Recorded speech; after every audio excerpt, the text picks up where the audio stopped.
everyone. Welcome to the March 18th, 2025 meeting of the Virginia Gas and Oil Board. Meeting today at the Virginia Energy offices in Big Stone Gap, Virginia. At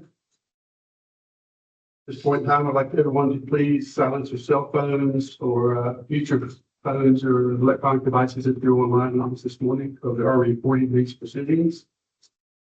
At this point in time, I'd like to do introductions. People who are present here for the board. So, Mr. Patrick. Patrick Owens, public member. Bill Harris, public member. Gus Jansen, public member, interim chairman. Yeah, give some more. Willie Cochran, Virginia Energy. Everyone, the board, first item on the agenda is for approval of remote attendance. I don't believe we have anyone joining us remotely from the board today this time. We can move on past that. But while we're on this item, we would like to talk a little bit about our electronic meetings policy. The board has a copy of this policy, and there may be a few questions that we may need to get clarification with the AG's office with Mr. Lansing.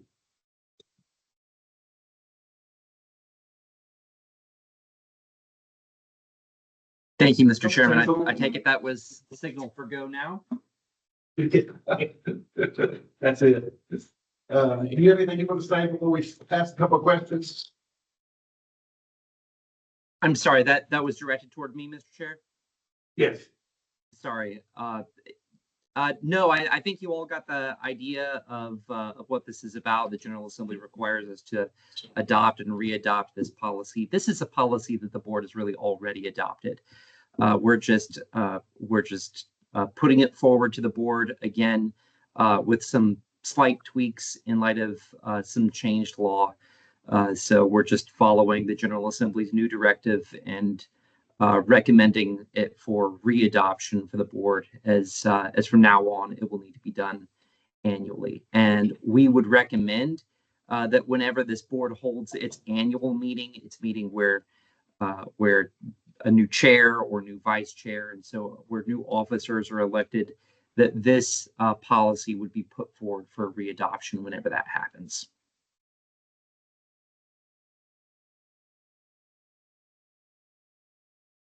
Couple of questions that came up on this was that under section 2 on the process to request for notification. Under section A, there's a notification to the chair or the vice chair. Can that just be made to the staff rather than the chair? Let me make sure I'm looking at the same thing you are. We're under which article? Article 2, section 2. All right, let me find that real quick. Section 2, and which subsection? Or which letter? Okay. You're asking if it can be made to staff? Correct. That's why we've done it in the past. I think people have notified the staff that work with them available for the meeting, rather than directly reach out to the chair of them. Is that the way the policies come down? The way it's written?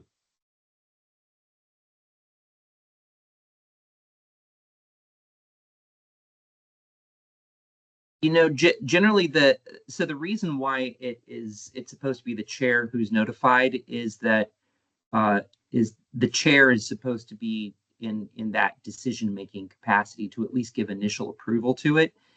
If it's staff, so Ms. Gilmer, who is initially notified, and Ms. Gilmer notifies the chair, or if the chair if he doesn't receive the notice in advance, you know, that's not going to defeat the request.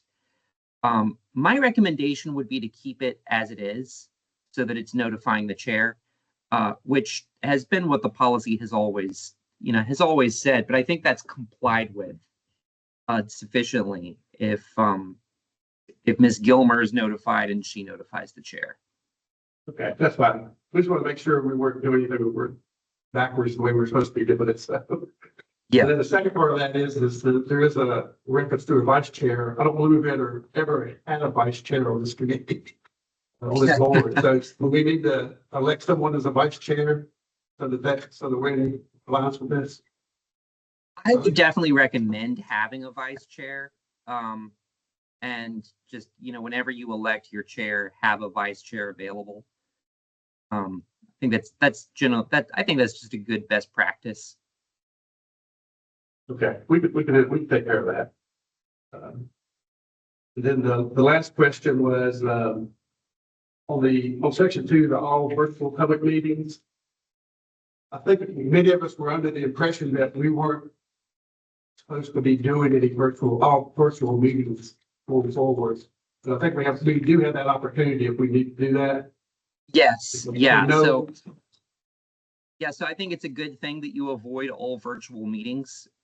One big reason to avoid them is because the General Assembly requires that all virtual meetings have to be staggered. So you cannot hold an all virtual meeting unless you have previously held an in-person meeting. And once you have one, your next meeting has to be in person. So they're kind of like your reserve ammunition that you want to hang on to for when you really need them. But in the event that you do need one, you want to have that option. Yeah, I think we maybe in the past, maybe just decided not to have a meeting as opposed to going ahead and doing a virtual meeting for maybe one item. But it seems like if we wanted to do a meeting, if someone really needed to have that meeting, we could go ahead and have that virtual meeting if we were having a problem getting a quorum together. That's right. I think all virtual meetings are a good option to have that hopefully you never have to use.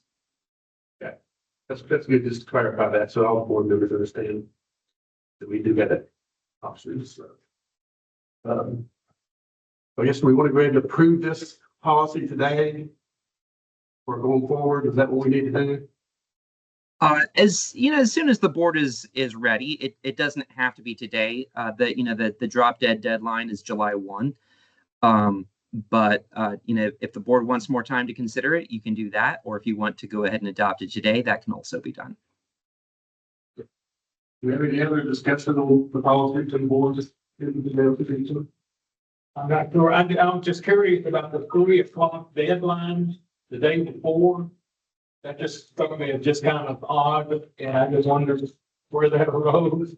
Sure. So I'll admit that's not from the Freedom of Information Act. That is something that I inserted in there. With that said, I think I had good reasons for putting it in there. And I know that deadline, I know people don't like deadlines. The reason for that deadline is because it takes time to put the resolution together. And if someone is notified at the last minute, that means everything has to go on pause. That means the meeting has to essentially wait for maybe 20 minutes, and you're going to have to wait for your attorney or for Ms. Gilmer to put together that resolution that we've just been notified about. The resolution is also something that is not technically required in the Freedom of Information Act. But if you don't have the resolution, it makes document keeping very, very difficult for the secretary. And that document keeping is essential for compliance with FOIA, because there are so many ways of logging in remotely to a meeting that are limited, for example, in how often those reasons can be used per year. So that makes the document keeping, the record keeping really important.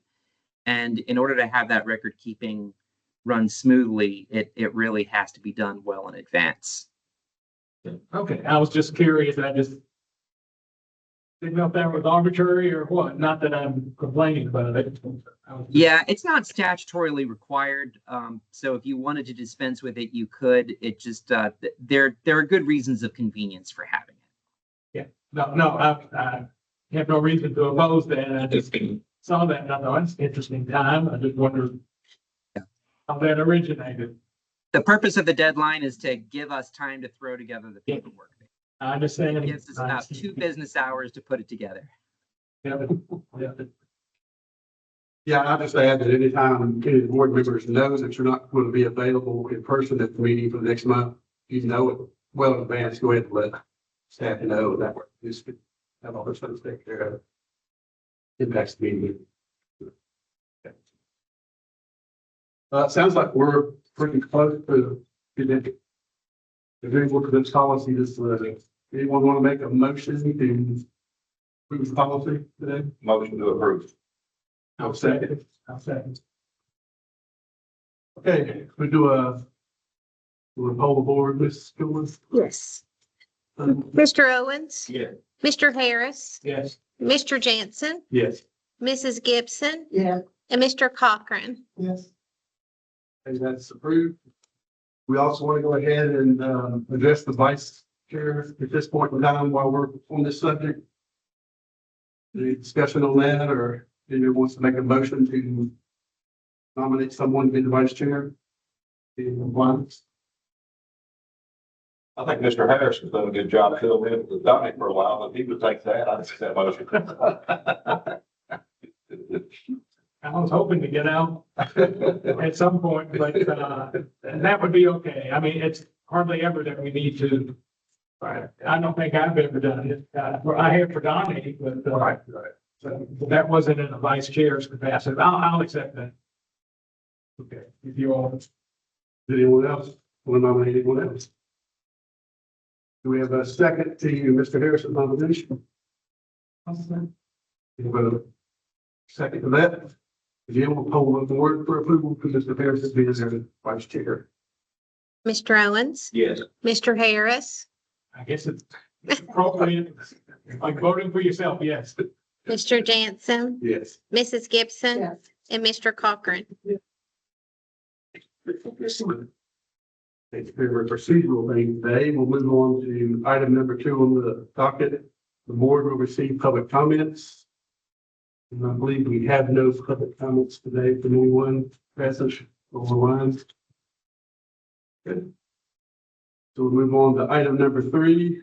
This is a petition from Key Rock Energy LLC for modification of cooling order N-26-1, docket number VGOV 24-0220-4280. This was continued from the January hearing. So if anyone present, please step forward to address this item. Freddie Mullins on behalf of Key Rock Energy, Mr. Chair. Morgan Bagel, have the key right. We also have with us Mr. Aaron Davis, who's never there. Okay. So this time we'll have Ms. Gilmore swear in anyone who's under new testimony. Mr. Pate, do you swear and affirm that your testimony is the truth, the whole truth, and nothing but the truth? Yes, ma'am. Mr. Davis, are you going to speak? Awesome. Mr. Davis, do you swear and affirm that your testimony is the truth, the whole truth, and nothing but the truth? Proceed. Thank you, Mr. Chair. We call him Morgan Pate. Mr. Pate, can you please state your name for the board, please? Morgan Pate. And how are you informed? Geologist at Key Rock Energy. And what does that job entail? I oversee, some of the operations, geological operations, including the extraction and production of coal-bed methane from abandoned and active mines. And is Key Rock Energy authorized to conduct business in the Commonwealth of Virginia? Yes. And is there a bond on file with this department to be able to conduct that business? Yes, sir. And can you provide the board with an overview of what Key Rock's operations are as they relate to coal-bed methane production? We drilled into the sealed areas of active abandoned mines, for the extraction of coal mine methane gas, or coal-bed methane gas. We bring that gas to the surface, meter it, and then flare it, which generates, carbon credits that are then sold on the open market. And the petition, the application that we're here for today, that involves Deep Mine 26, is that correct? Yes, sir. And what is the total acreage for the unit that we're talking about, this M26-1? 815.81 acres. Now, of that 815 acres, Key Rock has certain of those acres leased, is that correct? Yes, we have 79.77% under lease benefits. Now, as far as any unleased or unknown owners, have they been sent documentation of this petition done? Yes, sir. And has that record of that notice been filed with this board? Yes. And Mr. Chair, I know that that was an issue before whenever we were talking about the wording of this petition, and it has been resent pursuant to Mr. Pate's testimony. What percentage of the unit remains unleased? 20.23%. And of that percentage, what percentage is attributable to unknown owners? 0.37%. And can you explain to the board what is it Key Rock does as far as the coal bed methane from these sealed off job areas? For Deep Mine 26, we specifically target the mined out lower bed coal seam. When we drill into the sealed area, it's depressurized so that the coal mine doesn't come to the surface, which is then piped to instrumentation and then to a flare. And do you know what the proposed depth of this M26-1 is? 373 feet. And what about any the estimated recoverable reserve? Approximately 340 in seabed. And has there been an AFE, prior for this well? Yes, sir. And is the grand total well cost, have you calculated that? 100. Now, previously, Key Rock petitioned, this board for a pooling order in reference to, well, M26, that's correct? Yes, sir. And now Key Rock is proposing to amend, part of the, shut-in payment, that was previously approved by this board, is that correct? Yes, sir. And can you give the board a rationale behind this request or the reasons? There are effectively two reasons. The first is that, unlike typical CBN production, Key Rock only receives payment on the credits we generate on an annual basis. Secondly, and because of that, well, the financial model that we base our prospecting and projects on is based on a line-wide lease structure. So an amendment to this lease will ensure that the shut-in payments are distributed on a pro rata basis. So as far as the leased owners, the approximately 80% that have been leased, is what you're proposing, that the board amend the order to, is what occurs in their lease? Yes, sir. And it's their lease of a line-wide lease. Okay. And so if this amendment is granted, does it prevent overcompensation of smaller owners? Yes, sir. And does it prevent undercompensation of larger owners? Yes. All right. And would you say that that was the original intent of the lease, or of the petition, was to conduct the unleased owners the same as the leased owners? Yes. And Key Rock is proposing to implement a pro rata calculation of this shut-in payment, is that correct? Yes, in line with current royalty payments.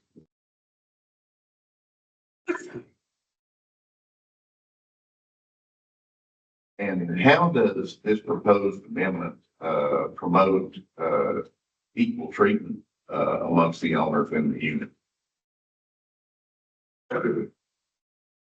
This amendment ensures equitable compensation. Payment based on ownership percentages, aligning with the core owner rights doctrine. And like we said before, this prevents any party from being disproportionately benefited or disadvantaged. Yes, sir. And is it your opinion that this application is in line with the statutes regarding pooling and resource development? Yes. And speaking plainly, if the board does sees fit to not grant this application, how will that affect Mr. Rock financially? Does it make the well viable? It would not make any well viable. There are 20 to 50, I don't remember for this pool, but on various pools and various mines, you can have anywhere from 20 to 50 unleased mineral owners at $1,000 a month per owner. Key Rock would be paying $20,000 to $50,000 a month. I don't know that there's any production in this state that could be maintained on that. And just to make sure that the board understands, in the same fact pattern, the leased parties would not be entitled to that thing. Correct. The leased parties would not be entitled to $1,000 a month payment until all wells within the entire mine are shut. Now, I know the question is going to be asked, why was this not foreseen?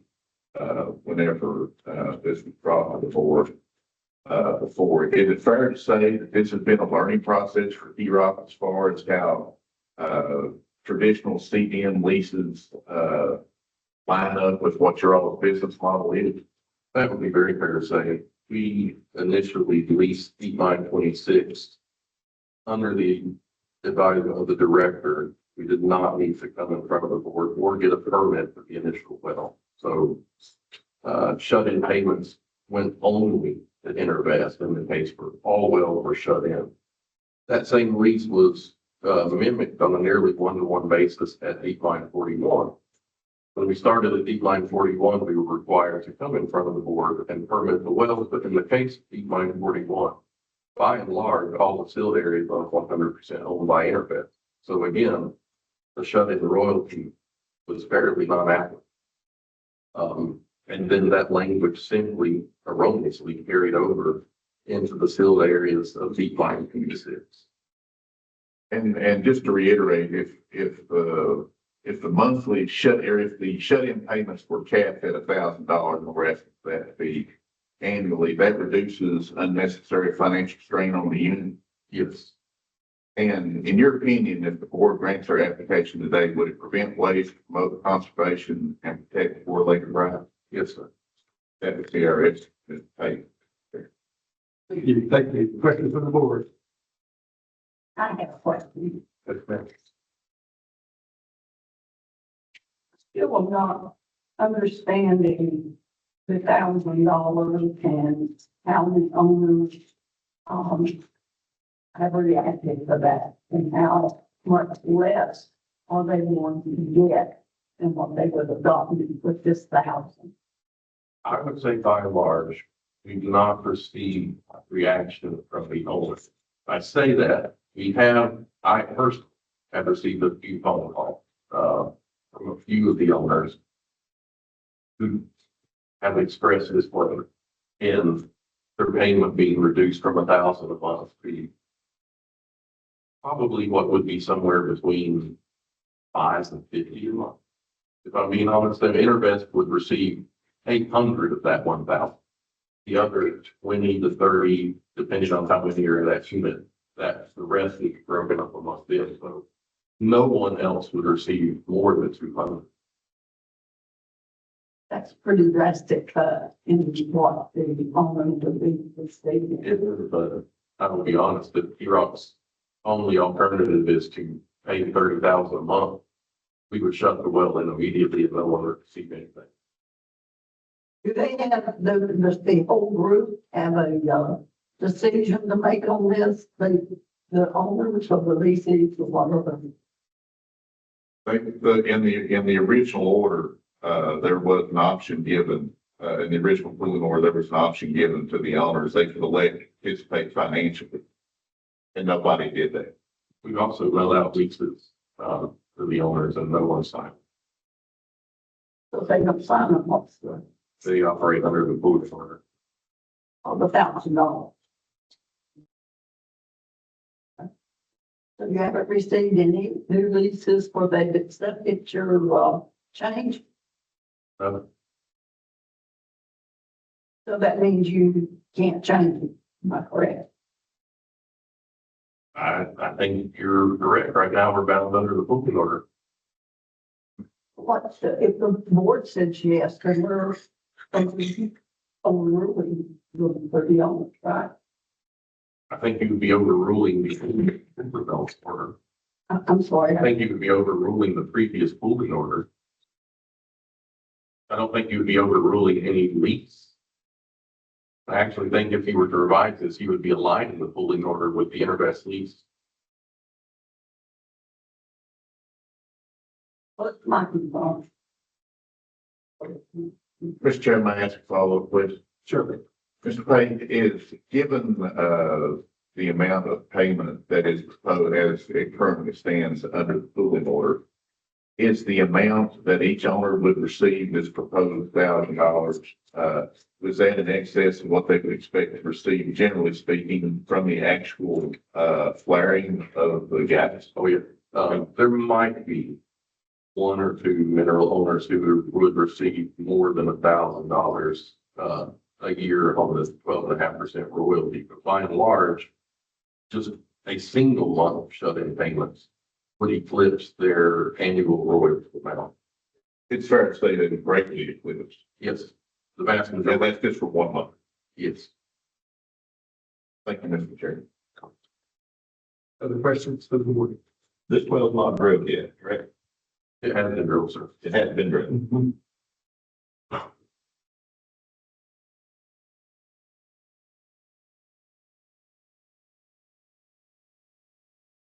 No, we have not, we have yet to sell credits on this well. Okay. I think the credit sale on this well will occur sometime this summer, around the June or July timeframe. So this modification changes the royalty payments. Just to put it in order, but no royalty payments have been paid on this today. But this won't change the royalty payment. Those are still set at 12.5% of their percentage of the. Okay, the original pooling order was the 12.5% also? Yes, yes, sir. Okay. This just simply changes their monthly. Just a shut in. Okay. Should the well be shut. Right. Just to back up and clarify a little bit, I think we've heard some of this testimony in the past, maybe not on this specific well, but maybe the original bit shaft well, but there was some fluctuation in the production month to month. You had some ups and downs, maybe it's shut-ins. I can't remember, I remember looking at it, but I don't think there were very many shut-ins over that 4 or 5 year period at this point. Have you had this well in production long enough to see the same trend that you're seeing with the original bit shaft well? Yes, Deep Mine 26, at least on this side of the fault line, tends to produce in cyclic patterns. The methane and the flow rate tend to go up in the summer, and then they fall off in the winter. I don't know how many shut-in periods have occurred that have lasted 30 days, but I can say that the well has been shut in for days at a time. And that is primarily due to if the methane falls to, anywhere approaching the explosive range, we have to shut the site down.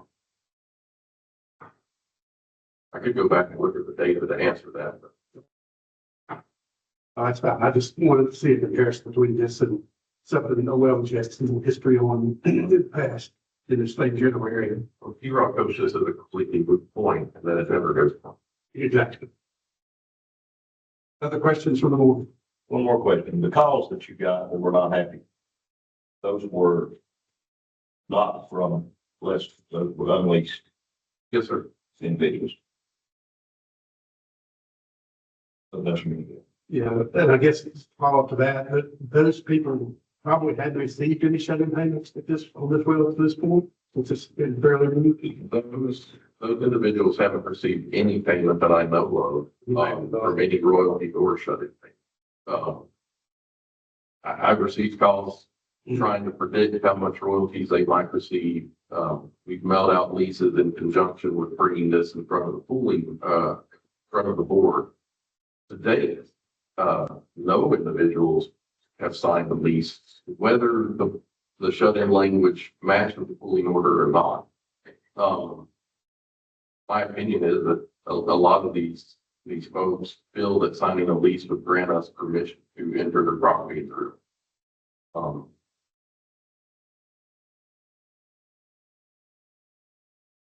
Thank you.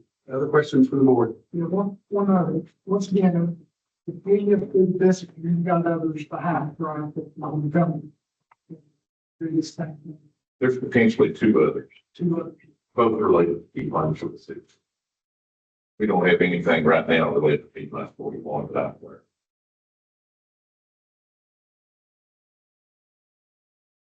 And we would point out that nobody showed up. Any other questions? One of them here. The board operates on emotions. Do we have a motion on this item? Motion to approve. And I'll say, So we have a motion and a second. Ms. Gilmore, would you hold the board? Mr. Owens, Yes. Mr. Harris. yes. Mr. Jansen, Yes. Mrs. Gibson, No. and Mr. Cochran. Yes. You have approval. Thank you very much. Thank you. We appreciate the board's patience with us while we've been trying to get this together over the last.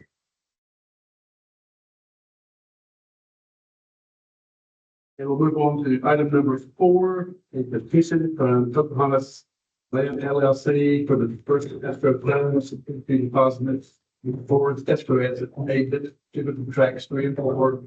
It's depicted on the index table and also authorization to pay escrow royalty directly to parties to the royalties collectors for the change to the buyer land trust that Pocahontas Land license. And item 3 is also dismissal of co-owners. This is under their docket number BGOB 13-1217-4029, unit Q41. All parties who wish to address this matter, please come forward.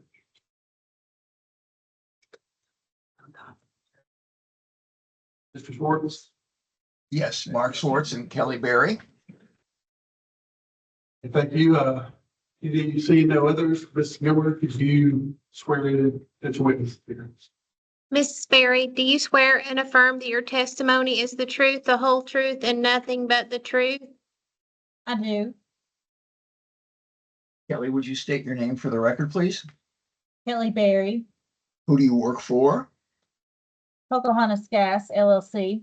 And what's your job title with them? I am a senior analyst of Land Records Division of Interest and Pooling. Were you responsible for putting this disbursement application together and the exhibits that accompany it? Yes, And the petitioner today is Pocahontas Gas, correct? yes, And you're seeking a disbursement from the escrow account that has been maintained pertaining to coal bed methane unit Q41. That's the purpose why we're here today? yes. Okay. Currently, is this 80-acre unit an active or inactive unit? This is an inactive unit that's currently paying under Buchanan 1 Seal Gob Unit 4. Okay, so we're basically cleaning up prior production when it was a standalone 80-acre unit. Yes. The reasons, we'll start with that. What did you do to notify people that we were going to have a hearing today? A copy of the petition was mailed by certified mail with return receipt requested to all the payees. And did you provide certificates with regard to those notifications to the board or to the division? Yes. Okay. And the reasons for the disbursement request are what? Funds are being dispersed pursuant to House Bill 2058 and pursuant to a royalty division agreement. Okay. And did you notify the conflicting claimants in advance of this hearing that they had 45 days to provide evidence that they had a claim? Yes. Did you receive any responses? No. Okay. The disbursement request here, it's a 2-part disbursement, correct? Yes, it is. And the first part is an exact dollar amount. Yes, that's correct. And I think at PDF page 5, you have table 1, which describes which specifies what the escrow agent would need to do as a first step to making these disbursements. Yes. And I think there's a date in here. Let me see if I can find it. Yes, this is, it's a square up between tables 1 and table 2 as of November 30th, 2011. Yes, that's correct. And what happened on that date that caused this to be required? In November of 2011, the owners that are listed on table 1 deeded their interest to a consol entity. And so they are due funds that accumulated in escrow up to the date of their conveyance. Okay, and that's what table one accomplishes. It takes out the owners who made the conveyance, it pays for their interest, their royalty interest before October 30th, 2011, while they still own the property. Yes, And the board order should, if this is approved, should provide that the people identified on table one, and or the companies identified on these tables on this table should receive the dollar amount that's set forth in the far right-hand column, which is the disbursement column, correct? yes, Okay. Then we move to the next page, which is table two, and this is a percentage disbursement, correct? that's correct. Okay, and what instructions should the board include in their order if this is approved to the escrow agent with regard to this percentage disbursement? Regarding tract 4, the escrow agent will total the amounts paid on table 1 to prior owners and divide that total amount by 50% and deduct that amount from the current balance due to Pocahontas Gas LLC pursuant to their royalty split with James McGuire Land Trust. And that calculation is not required with regard to track 3, just the percentage would be calculated as it normally is. That's correct.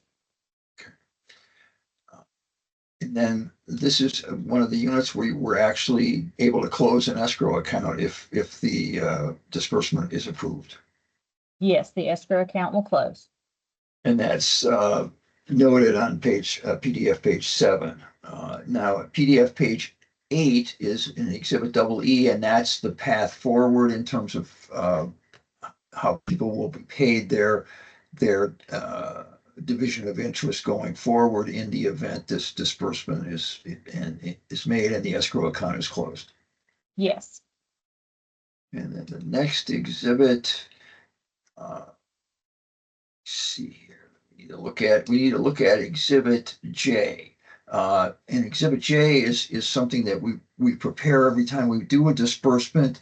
And on the left-hand side of the exhibit, the pages of the exhibit, you have listed all of the checks that CNX or its predecessors in interest have paid into this escrow account, correct?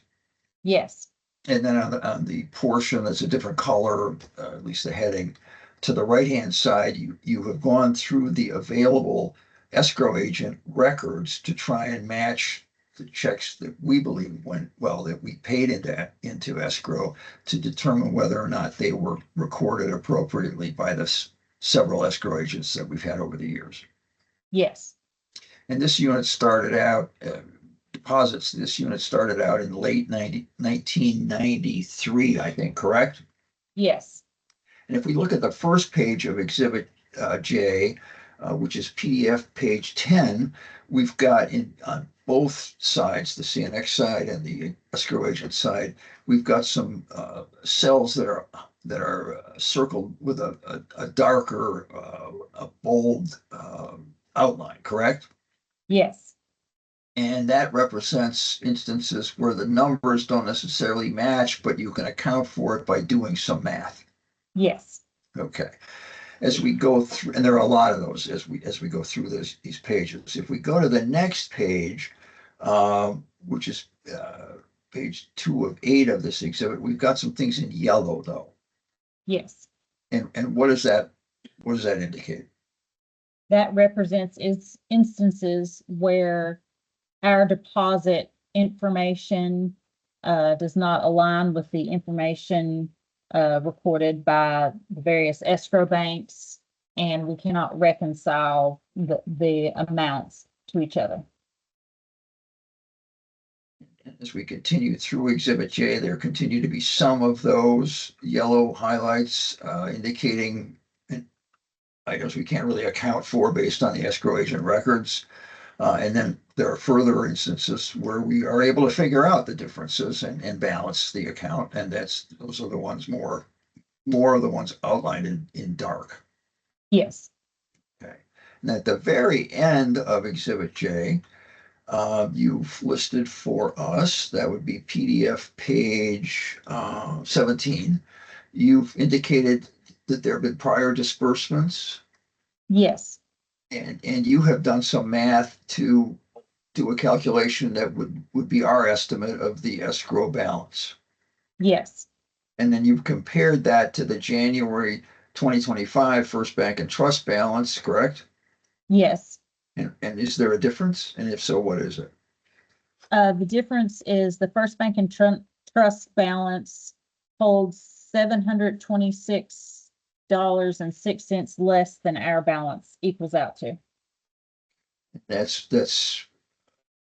something we can't account for because we have the differences that we've previously discussed, right? Yes, And then as we get further on here, you gave us a copy of the royalty split agreement, and you've given us proof of mailing to the co-owners with regard to this dismissal issue we previously discussed. yes. Mr. Chairman, that's all I have on this disbursement. Questions from the board?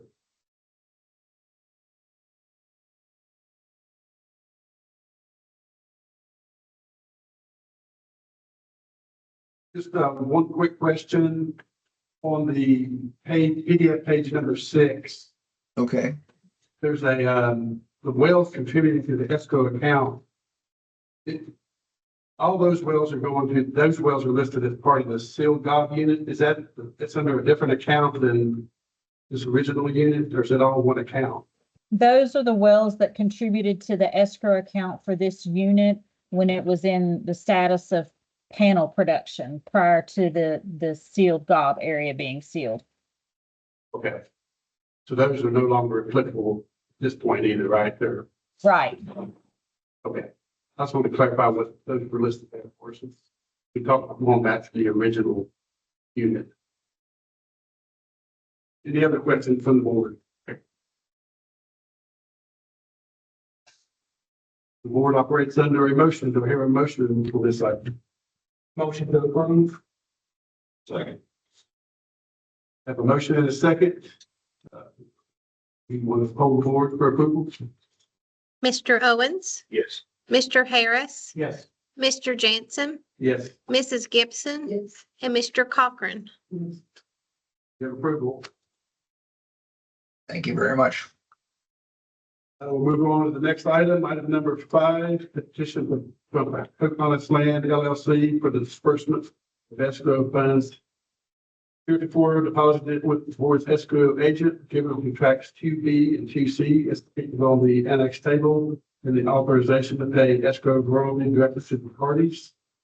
The royalty split. And also for the dismissal of co-owners. This is docket number VGOB 93-0216-0329-06. You may proceed. Thank you. Kelly, I'll remind you, you're under oath, Yes, still under oath, okay?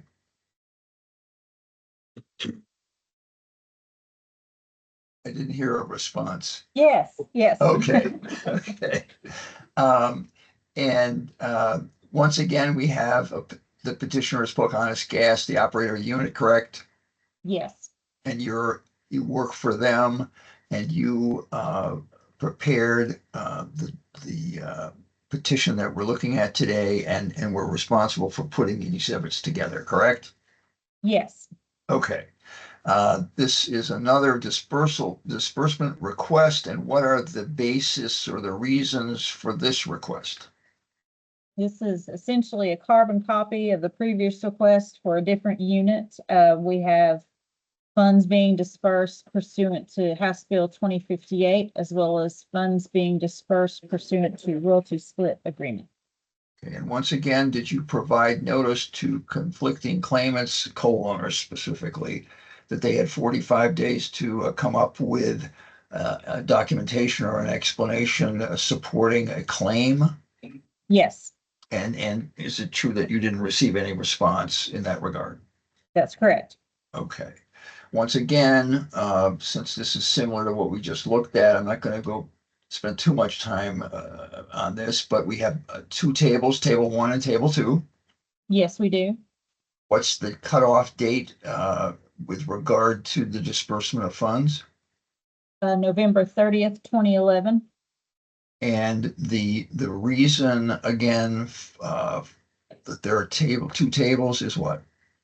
The individuals on table 1 deeded their interest and are due funds held in the escrow account up to the date of their conveyance. And in instructing the escrow agent as to how to cut the checks here, the escrow agent should be told to use the dollar amounts in the right-hand column, far right-hand column on table 1, and pay those amounts to the folks identified as the royalty owners, and make those payments first before applying table 2. Is that correct? That's correct. Okay, and going to table 2, give us your, tell us what the escrow agent should be instructed to do to make the payments under table 2. In regards to track 2C, the escrow agent will again total the amounts paid on the table 1 to the prior owners and divide that total by 2 and subtract that from the current balance due to Pocahontas Gas LLC as the current owner with a royalty division agreement with James McGuire Land Trust. Okay, and with regard to the tract, let me get my thing to move over here. There we go. And with regard to track 2B, that prior calculation is not required. It would simply use the percentage in the far right-hand column Yes, that's correct. and apply that to the balance on hand at the time the disbursement's made. Yes. And then if we go to the next PDF page, which is page 7, we have an Exhibit E, which indicates once again that if this is approved, this petition is approved, there will be no need for an escrow account going forward, and the account can be closed. That's correct.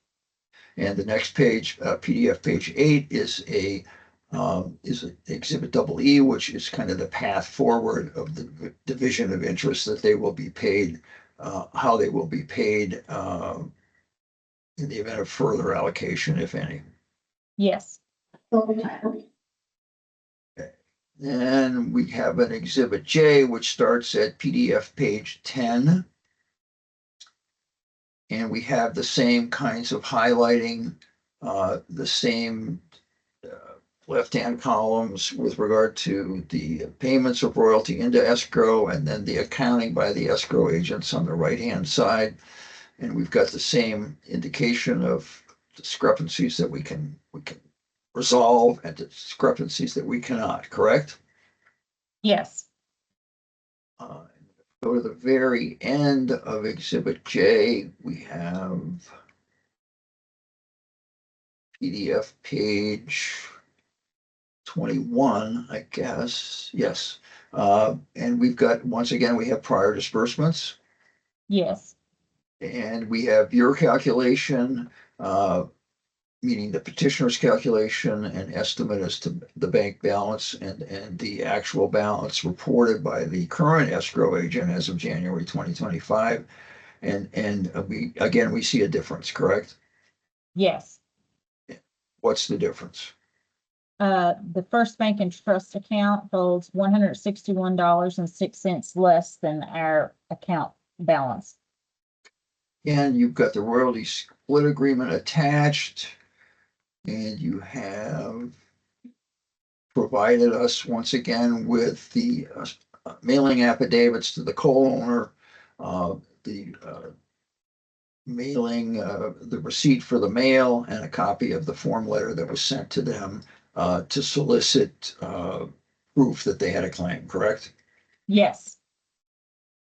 That's all I have, Mr. Chairman.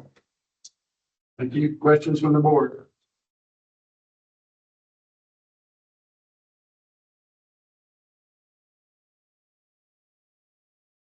The board operates on a motion. Do we have a motion from anyone for this item?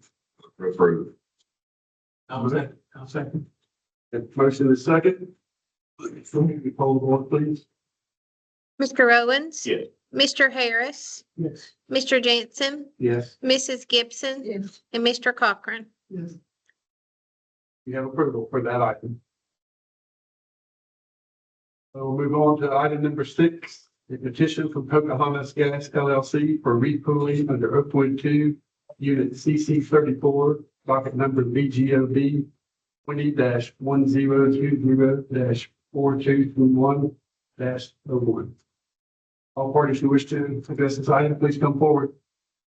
Mark Schwartz and Kelly Berry. Seeing no other, you may proceed. Kelly, I'm going to remind you, you're still under oath.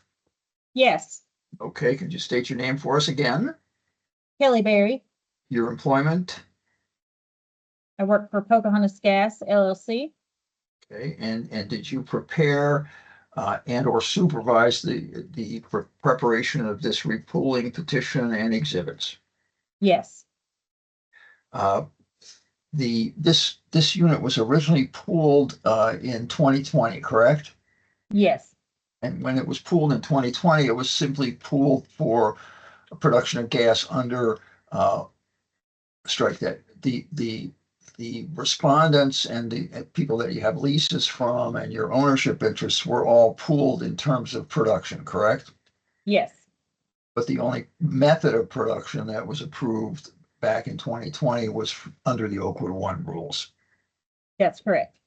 And this petition is we're returning to the board because we would like to continue to produce gas that would be allocated to this unit, but we would be producing it as sealed gob gas under the Oakwood 2 field rules, correct? Yes. And what notice did you provide to interested parties that we were going to have a hearing today to seek approval for a different method of production? Copy of the package was provided to each owner. Did we lose the board? I think we're still here. We have Okay. something. Okay. You left my screen, so I was You've just gone invisible on us. That's what happened. Okay. A copy of the package Oh, the was camera mailed had on. to each unleased owner by certified mail with return receipt requested. And a notice of publication was also published in the Bluefield Daily Telegraph. And have you provided the division with proof of publication and with your certificates with regard to mailing? Yes, Do you want to add any respondents today? no, Do you want to dismiss any respondents today? yes. And who would that be? We need to dismiss Shelby Ann Finney. We've been provided with information indicating that she has conveyed her interest to other parties who were already noticed as owners within the same airship group. And she deeded this interest in 2022. And are you going to submit an exhibit B2 with regard to that dismissal? Yes, And then you're going to need to revise both exhibit B and exhibit B3, is that correct? that is correct. And those revisions would simply be to reflect her conveyance. Yes, And the parties to whom she conveyed were already noticed in the airship or leased in the airship. that's correct. Okay. Going back to this application, down here, you've identified the respondents in your notice, which is PDF page 3. And we've already talked about, you don't want to add any, and you're going to dismiss Shelby Ann Finney, correct? That's correct. Okay. And if we come, I think the easiest way is kind of start at the back of this. If the board would go to PDF page, I think it's 14. You've given us a map, correct? Yes, And what do you show on that map that's relevant to what we're doing here? this map reflects the proposed location of future mining in relation to the location of this unit. Okay, and it shows that a very small piece of 2 South Longwall affects this unit, correct? Yes, And a much larger chunk of 3 South, correct? that's correct. And that accounts for the pretty considerable difference in percentages with regard to the panel and allocation of gas from these panels. Yes, that's correct. Okay, so if we go back up to exhibit PDF page, let me find it here, exhibit B, the first page of which is PDF page 7. When this unit was first pooled as an Oakwood 1 unit, all we were talking about was the net acres in the unit and the interest in the unit. The first 2 columns, and now we're adding adding 2 additional columns to account for a division of interest in production from 2 South and 3 South, correct? That's correct. I've got to turn something off here. Hold on.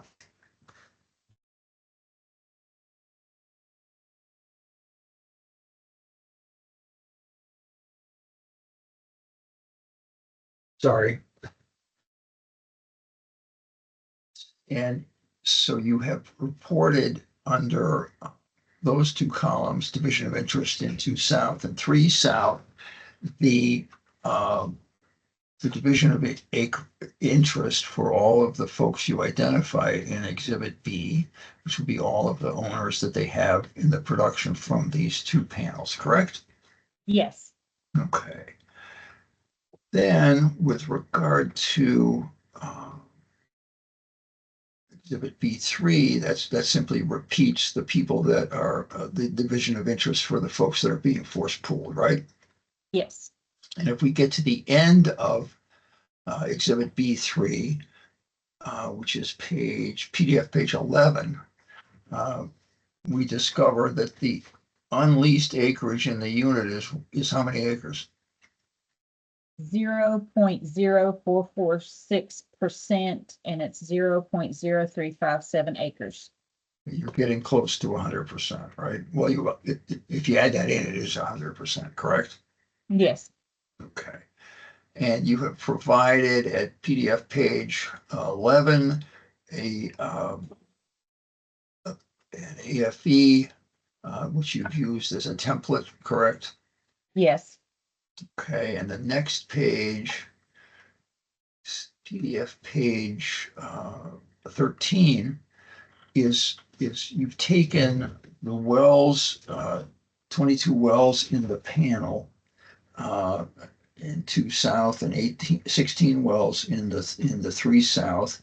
You've calculated the cost based on your estimate, and you have then listed all of the units, the Oakwood 80-acre units that have acreage in those 2 panels, and you have allocated the cost on a percentage basis to each of those 80-acre units, correct?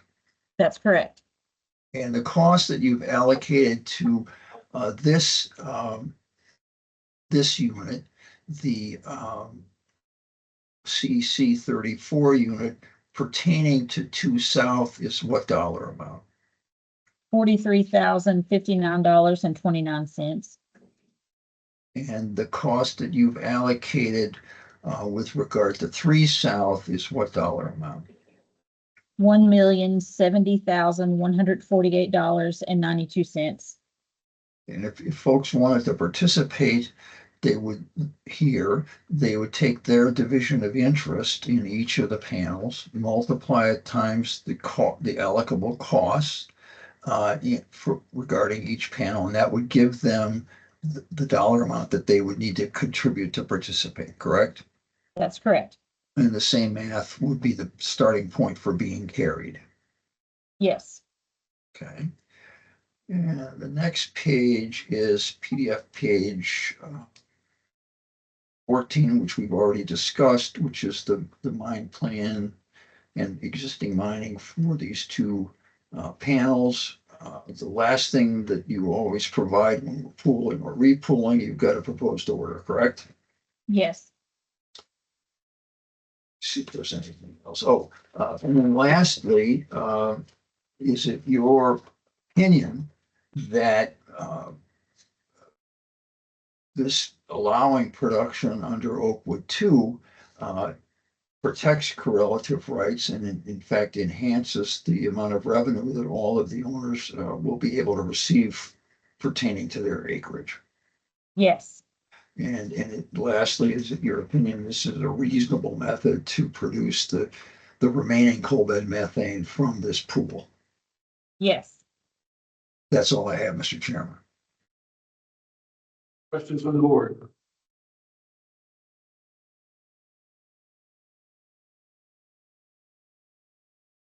Just one quick question on Exhibit B.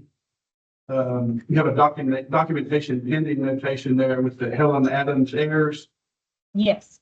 I think you had that same notation there in 2020. Has anything occurred in the last 5 years what's going on with that documentation that's taken this 5 years to be resolved? We mailed numerous requests to those owners to provide a list of heirs or a will for their mother. I actually was in contact with Bernie Jean Adams last week, and I'm working with him to obtain that documentation. I explained to him that he could not be paid royalty until we had recorded documentation that he was an heir of his mother.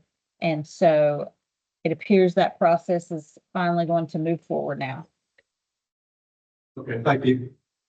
Thank you. Any other questions from the board? Board operates on a motion.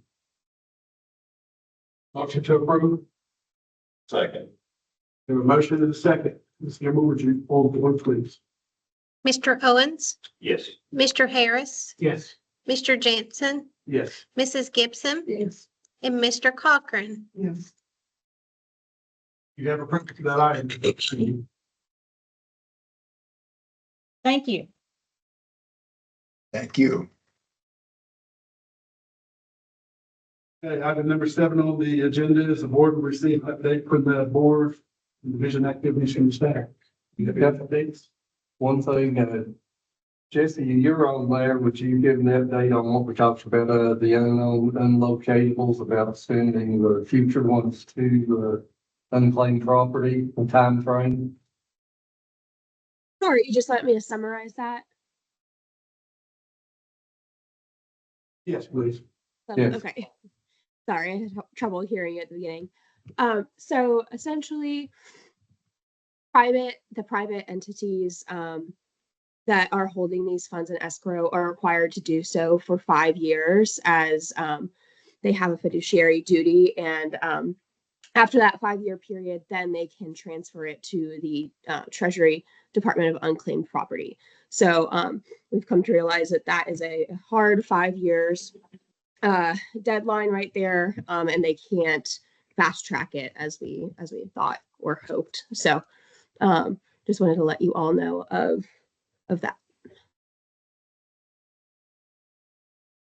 Any questions? Anybody? So what, does that mean that the unknowns that the operator can't pay them directly, or do they have to retain those for 5 years. the operator? But then at that point, once 5 years elapse, they can be dispersed to unclaimed.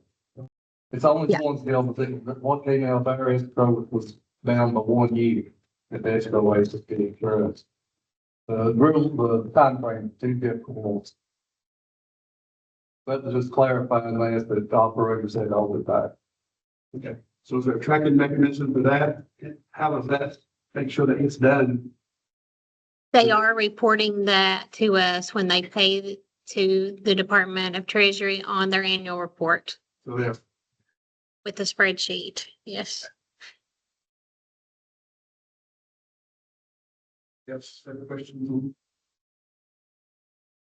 We don't have to change anything we're doing. We don't have to change these, it's just clarifying, make sure we're doing the right thing to what we should be doing.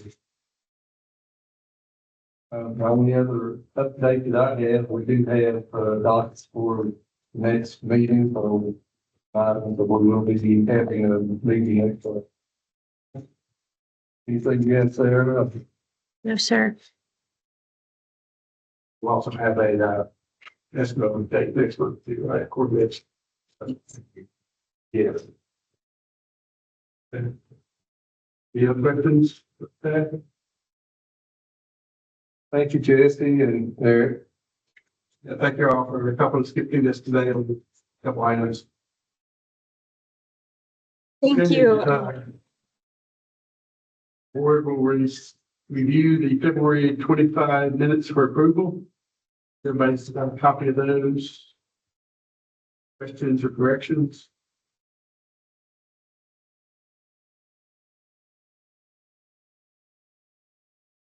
And the motion to remove. I'll move for approval of the February 2025 minutes.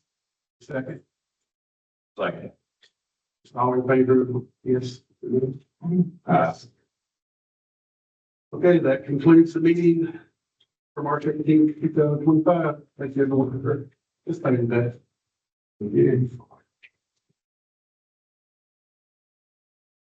Thank you all. Thank you all. Good to see you all.